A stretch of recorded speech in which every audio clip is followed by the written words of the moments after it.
दोस्तों नमस्कार। आज एक नए टॉपिक के साथ आए हैं, section 47 and 48 of motor vehicle act. और ये अपना असाइनमेंट से रिलेटेड है, यानी दूसरे स्टेट के जो पंजीकृत गाड़ियां हैं उनको अगर किसी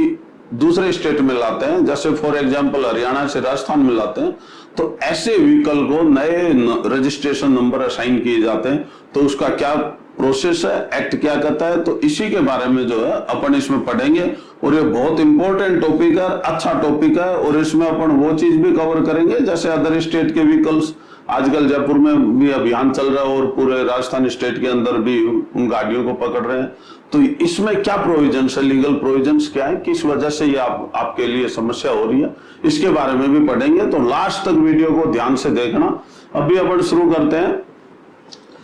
section 47 of motor vehicle act 1988, ये सेक्शन अपना क्या है, assignment of new registration mark on removal to another state. यानी एक व्हीकल जो ऑलरेडी रजिस्टर्ड है उसको किसी दूसरे स्टेट में अगर अपन लेके जाते हैं और अपन ने प्लान बना लिया, अपना ट्रांसफर हो गया कि अपन को उस स्टेट में रहना है, तो ऐसी कंडीशंस के अंदर उसको नया रजिस्ट्रेशन मार्क उस स्टेट का साइन किया जाता है। तो इसका सब सेक्शन 1 क्या कहता है, When a motor vehicle registered in one state has been kept in another state, दूसरे स्टेट में अगर उसको रखा जाता है for a period exceeding 12 months, यानी कि 12 मंथ से ज्यादा पीरियड के लिए अगर उसको दूसरे स्टेट में रखा जाता है तो क्या करेगा, the owner of the vehicle shall within such period, उस पीरियड के अंदर, and in such form containing such particulars as may be prescribed by the central government, यानी कि उस फॉर्म के अंदर अप्लाई करेगा 1 साल के अंदर अंदर, और वो चीजें होंगी जो सेंट्रल गवर्नमेंट डिसाइड करे। Apply to the registering authority within whose jurisdiction, और उस रजिस्टरिंग अथॉरिटी को अप्लाई करेगा जिसके ज्यूरिसडिक्शन में vehicle then is for the assignment of a new registration mark and shall present the certificate of registration to that registering authority. जिसके jurisdiction में वो अपने वाहन को रखेगा और नया नंबर असाइन करने के लिए जहां अप्लाई करता है तो वहां उसको ओरिजिनल रजिस्ट्रेशन सर्टिफिकेट प्रोड्यूस करेगा। दूसरे राज्य में ले जाए जाने पर नए रजिस्ट्रेशन चिन्ह का समुदेशन, जब एक राज्य में रजिस्ट्रीकृत मोटरयान दूसरे राज्य में 12 मास से अधिक अवधि के लिए रखा गया हो, तब यान का स्वामी ऐसी अवधि के भीतर और ऐसे प्रारूप में जिसमें ऐसी विशिष्टियां होंगी जैसा कि केंद्रीय सरकार द्वारा विहित किया जाए, उस रजिस्ट्रीकरण प्राधिकारी को जिसकी अधिकारिता में वह यान उस समय है, नए रजिस्ट्रीकरण चिन्ह के समुदेशन के लिए आवेदन करेगा और रजिस्ट्रीकरण प्रमाण पत्र उस रजिस्ट्रीकरण प्राधिकारी के समक्ष प्रस्तुत करेगा। इसके बाद में क्या है, प्रोवाइडेड दैट, उस एप्लीकेशन के साथ, जैसे फिलहाल जो है फॉर्म 27 के अंदर वो एप्लीकेशन दी जाती है, और उस एप्लीकेशन के साथ क्या होगा, provided that an application under this subsection shall be accompanied, क्या होगा, first by the no objection certificate obtained under section 48। Section 48 अपना नो ऑब्जेक्शन सर्टिफिकेट से रिलेटेड है। दूसरे स्टेट से जब अपन कोई व्हीकल लेके आते हैं तो उसकी एनओसी लेके आनी पड़ती है, वो होगी। अगर एनओसी नहीं है तो क्या होगा, in case where no such certificate has been obtained by, तो क्या होगा, पहला क्या है, a the receipt obtained under subsection 2 of section 48 जो एनओसी से रिलेटेड है उसके सबसेक्शन 2 के तहत जो उसको रिसिप्ट दी जाती है, जब वो अप्लाई करेगा तो उसको रिसिप्ट दी जाती है, वो रिसिप्ट हो। दूसरा क्या है, पोस्टल एक्नॉलेजमेंट रिसीव्ड, जैसे किसी ने रजिस्टर्ड डाक द्वारा एनओसी के लिए अप्लाई किया है, received by the owner of the vehicle if he has sent an application in this behalf by registered post acknowledgement, तो पोस्ट एक्नॉलेजमेंट जो उसके पास आएगी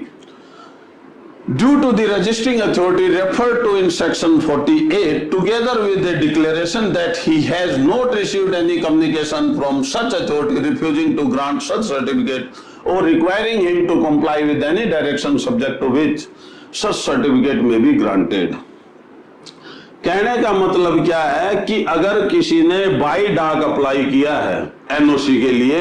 वो तो उसके ऊपर रजिस्टर्ड एक्नॉलेजमेंट, जो जब एक्नॉलेजमेंट उसके पास आ जाएगा तो वो एक्नॉलेजमेंट, लेकिन उस एक्नॉलेजमेंट के साथ आपको एक सेल्फ डिक्लेरेशन भी देनी पड़ेगी। उस डिक्लेरेशन के अंदर क्या होगा कि भाई मैंने रजिस्टरिंग अथॉरिटी द्वारा रिफ्यूजल का कोई भी पत्र प्राप्त नहीं किया, कि रजिस्टरिंग अथॉरिटी ने उसको रिफ्यूज नहीं किया, तो क्या होगा, ऐसे केस में उसको मान लिया जाएगा कि उसको एनओसी दे दी गई है। Provided further that in case where a motor vehicle is held under a hire purchase, hire purchase में हो, लीज या हाइपोथिकेशन एग्रीमेंट के अंदर हो, an application under this subsection shall be accompanied by a no objection certificate from the person with whom such agreement has been entered into, and the provisions of section 51, section 51 hire purchase से related है, so far as may be regarding obtain of such certificate from the person with whom such agreement has been entered into shall apply। और अगर higher purchase के ऊपर है तो उस party से नो ऑब्जेक्शन सर्टिफिकेट लेना पड़ेगा कि उसको ये लोन ऐसे के ऐसे इस पार्टी के नाम ट्रांसफर करने से कोई आपत्ति नहीं हो, या फिर उसको क्लोज करके, लोन क्लोज करके देना पड़ेगा। ये दो केसेज है, इसके अंदर उससे भी आपको देना पड़ेगा वो भी प्रूफ, जहां आप असाइनमेंट करवाते हो उस रजिस्टरिंग अथॉरिटी को। सब सेक्शन 2 क्या कहता है, The registering authority to which application is made under subsection 1, जो application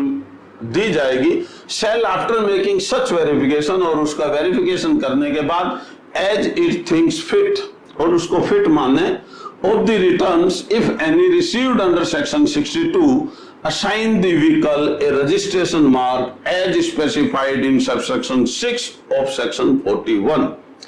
to be displayed and shown thereafter on the vehicle, and shall enter the mark upon the certificate of registration before returning to the applicant, and shall in communication with registering authority by whom the vehicle was previously registered arrange for the transfer of the registration of the vehicle from the records of that registering authority to its own records। इसका मतलब क्या है कि वो जो registering authority जिसके पास वो apply करेगा, अगर वो रजिस्टरिंग अथॉरिटी उस वाहन को फिट मानती है तो वो क्या करेगी, उस वाहन को नया रजिस्ट्रेशन मार्क असाइन कर देगी, और इस रजिस्ट्रेशन मार्क को असाइन करने के बाद जो है, जो मूल उसकी अथॉरिटी है उसके रिकॉर्ड से अपने रिकॉर्ड में ले लेगी और उस अथॉरिटी को इन्फॉर्म भी हो जाएगा।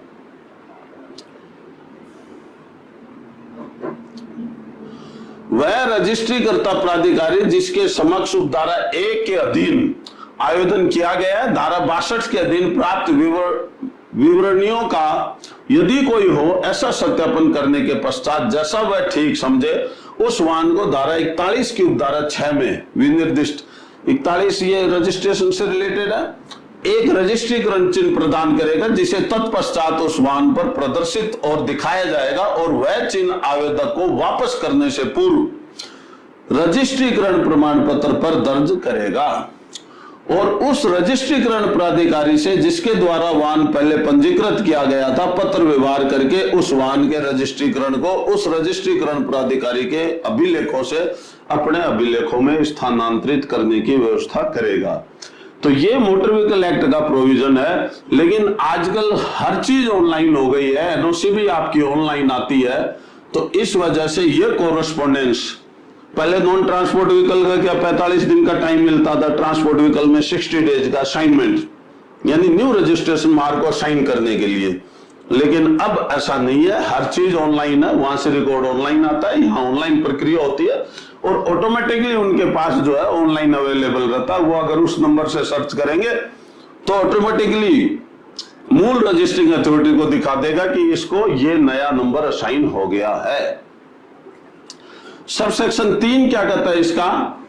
where a motor vehicle is held under a hire purchase or lease or hypothecation agreement, the registering authority shall, after assigning the vehicle a registration mark under subsection 2, inform the person whose name has been specified in the certificate of registration as the person with whom the registered owner has entered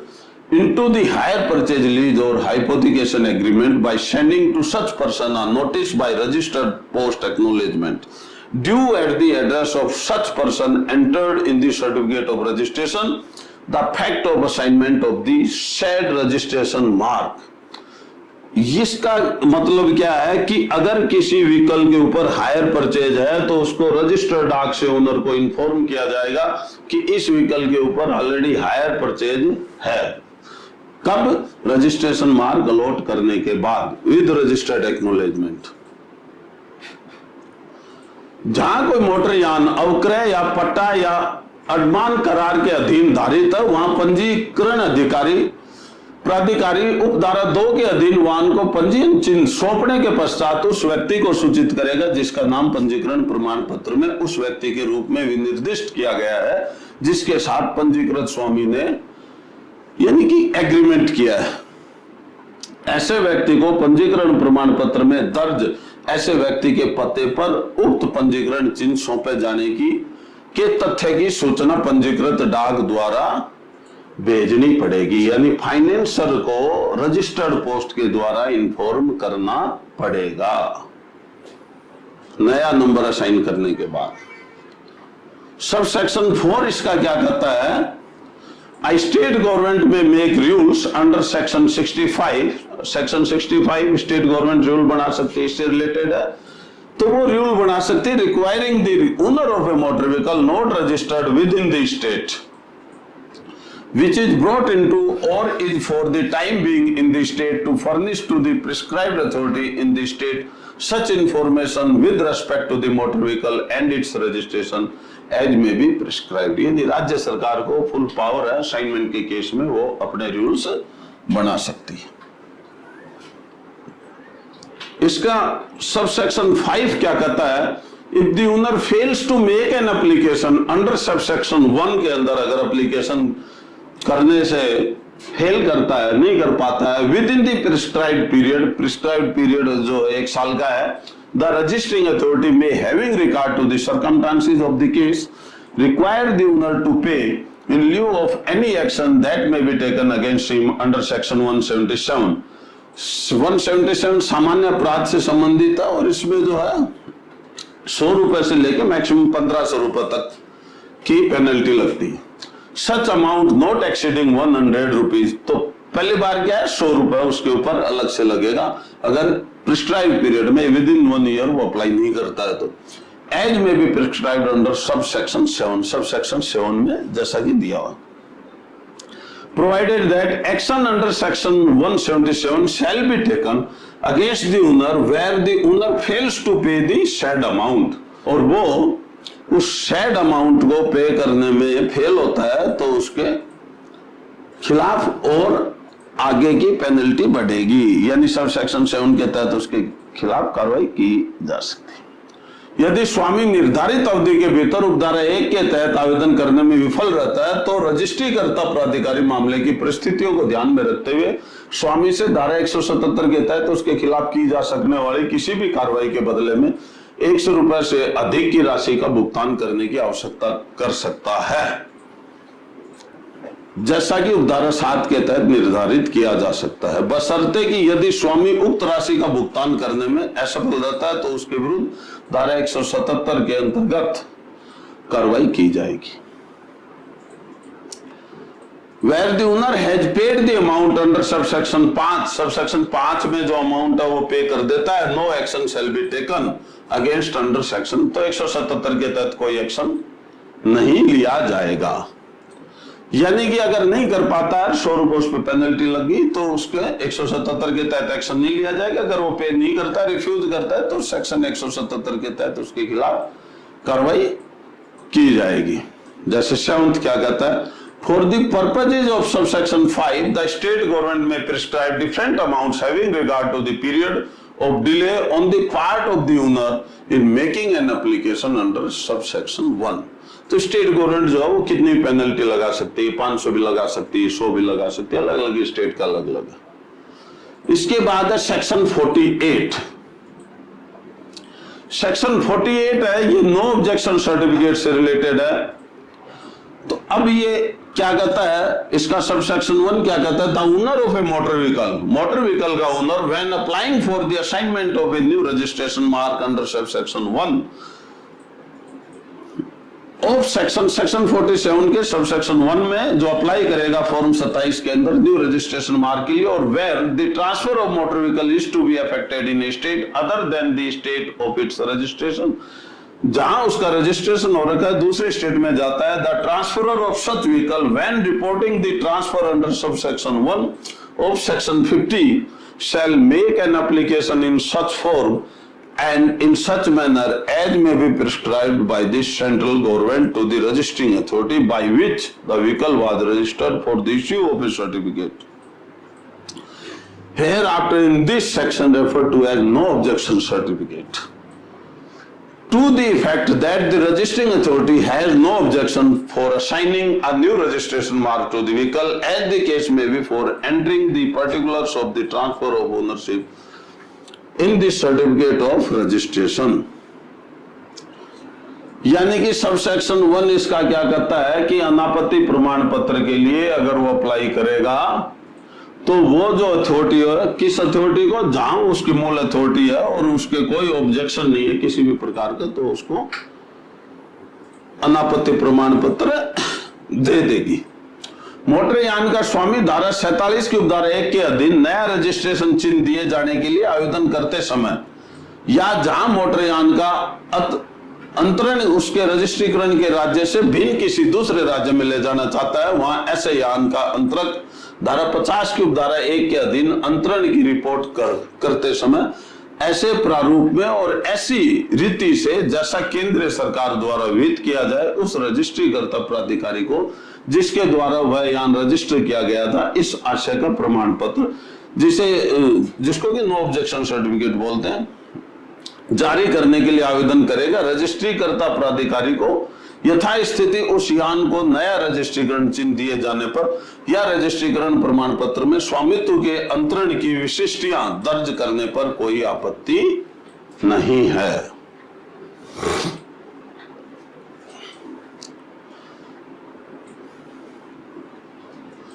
अब इसका subsection 2 क्या कहता है, the registering authority shall on receipt of an application जब receipt कर लेगी subsection 1 में, issue a receipt in such form as may be prescribed by the central government, तो उसको रिसिप्ट दे देगी।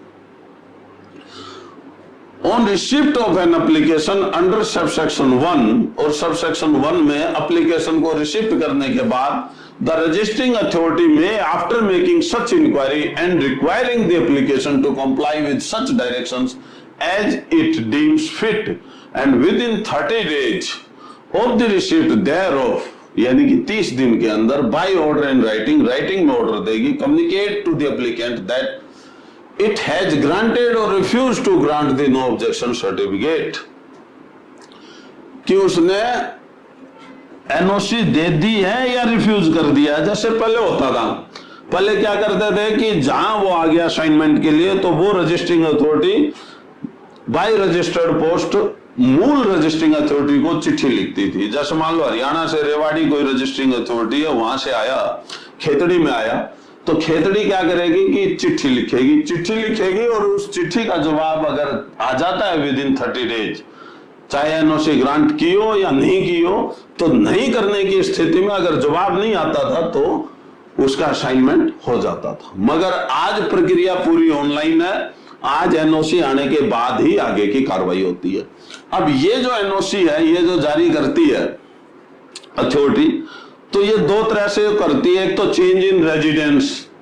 Change in residence to other registering authority, इसका मतलब क्या है कि वो रेवाड़ी की जो रजिस्टरिंग अथॉरिटी के ज्यूरिसडिक्शन में वो आदमी जो रह रहा था, वो अब खेतड़ी की रजिस्टरिंग अथॉरिटी के ज्यूरिसडिक्शन में आ गया, यानी कि इसमें ओनरशिप चेंज नहीं हुई। तो ऐसे केस में वाहन उसी आदमी के नाम रहेगा, बशर्ते उसको अपना रेजिडेंस प्रूफ प्रोवाइड करना पड़ेगा इस रजिस्टरिंग अथॉरिटी को जिसमें वो एनओसी लेके आया है। दूसरा है किसी पर्टिकुलर नाम से आए एनओसी या किसी पर्टिकुलर फर्म के नाम से जो एनओसी आए, तो होता क्या है, जिसके नाम से आएगी उसी के नाम वो वाहन करना पड़ता है और उसी का ही एड्रेस प्रूफ उसको यहां देना पड़ेगा। यह तो उपधारा 1 के अधीन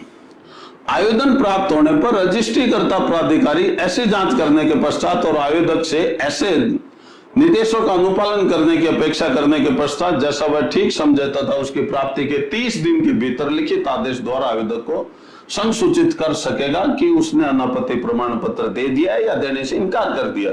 बशर्ते कि पंजीकरण प्राधिकारी अनापत्ति प्रमाण पत्र देने से तब तक इनकार नहीं करेगा जब तक कि उसने ऐसा करने के कारण लिखित में दर्ज न कर दिया हो और उसकी एक प्रति आवेदक को न दे दी गई हो। इसका सब सेक्शन 4 क्या कहता है, where with in a period of 30 days, 30 दिन के अंदर, refer to in subsection 3, the registering authority does not refuse to grant the no objection certificate, अगर रिफ्यूज नहीं करती है और does not communicate the refusal to the applicant, और applicant को कम्युनिकेट नहीं करती है, नहीं देने का कारण, the registering authority shall be deemed to have granted the no objection certificate, और यह माना जाएगा कि रजिस्टरिंग अथॉरिटी ने नो ऑब्जेक्शन सर्टिफिकेट ग्रांट कर दिया है। जहां धारा 3 में निर्देश 30 दिन की अवधि के भीतर रजिस्ट्रीकर्ता प्राधिकारी अनापत्ति प्रमाण पत्र देने से इनकार नहीं करता है या आवेदक को इनकार की सूचना नहीं देता है, वहां यह समझा जाएगा कि रजिस्ट्रीकर्ता प्राधिकारी ने अनापत्ति प्रमाण पत्र दे दिया है। इसका सब सेक्शन 5 क्या कहता है, सेक्शन 48 का, बिफोर ग्रांटिंग और refusing to grant the no objection certificate the registering authority shall obtain a report in writing from the police, police से लिखित में रिपोर्ट लेगी that no case relating to the theft of the motor vehicle concern has been reported और is pending या pending नहीं है, verify whether all the amounts due to government including road tax in respect of that motor vehicle have been paid and take into account such other factors as may be prescribed by the central government। अब क्या है कि online system हो गया, तो NCRB की side से, crime record bureau की साइड से उस व्हीकल का कोई थेफ्ट का या और कोई केस दर्ज हो जिसका उस व्हीकल का इन्वॉल्वमेंट हो, तो अथॉरिटी उसमें देख सकती है और उसको रिफ्यूज भी कर सकती है, ऐसे में उसकी एनओसी रोक भी सकती है और उसको उचित कारण यही बताया जाएगा, या उस मूल रजिस्टरिंग अथॉरिटी का किसी भी प्रकार का गवर्नमेंट का कोई ड्यू है, यानी टैक्स से रिलेटेड कोई ड्यू है, कोई चालान से रिलेटेड कोई ड्यू है, तो ये एनओसी देने वाले रजिस्टरिंग अथॉरिटी का मूल काम है। एनओसी देने के बाद ये माना जाएगा कि पीछे का इसका कोई भी बकाया नहीं है, इसलिए एनओसी देने से पहले ये चीज, उसके ऊपर किसी भी प्रकार का कोई गवर्नमेंट का ड्यू हो, कोई पेनल्टी हो, कोई टैक्स हो, कोई चालान की कंपाउंडिंग अमाउंट हो, तो वो सब रिकवर करने के बाद ही उसको एनओसी जारी की जानी चाहिए।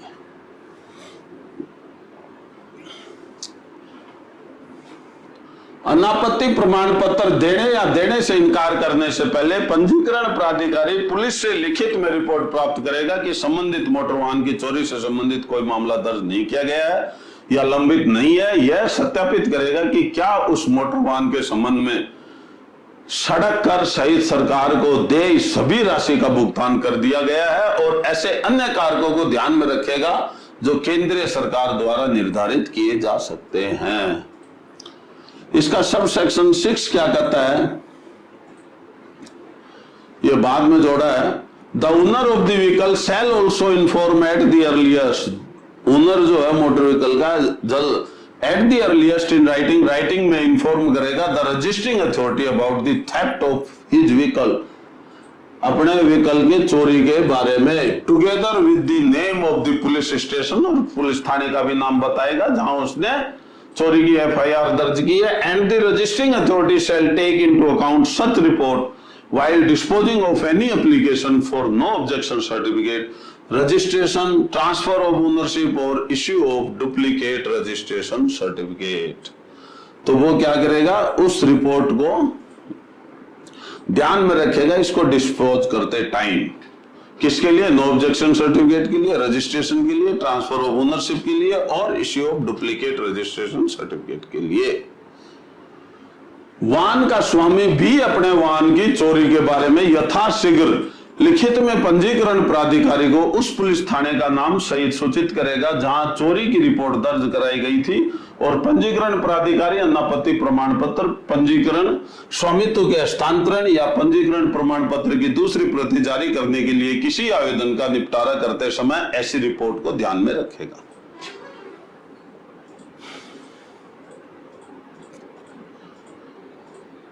दोस्तों, अब ये एक बहुत इंपॉर्टेंट है, ये प्रोसीजर है। आपको असाइनमेंट, व्हीकल का असाइनमेंट कराते टाइम आपको क्या क्या चीज की रिक्वायरमेंट पड़ती है, आप लोग बार बार पूछते हो। तो ये जो रिक्वायरमेंट है,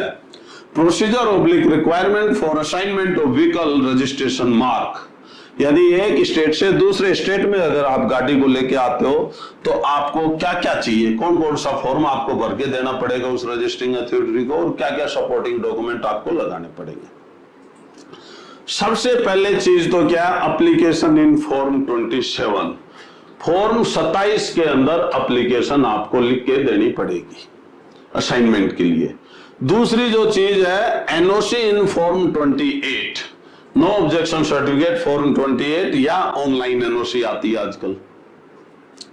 तीसरी चीज क्या है, original registration certificate, original RC जो आपके पास है वो। चौथी चीज क्या है, certified copy of insurance certificate online in one software पे चढ़ी हुई होनी चाहिए, और उसकी सर्टिफाइड कॉपी सेल्फ अटेस्टेड भी हो सकती है। NOC from financer,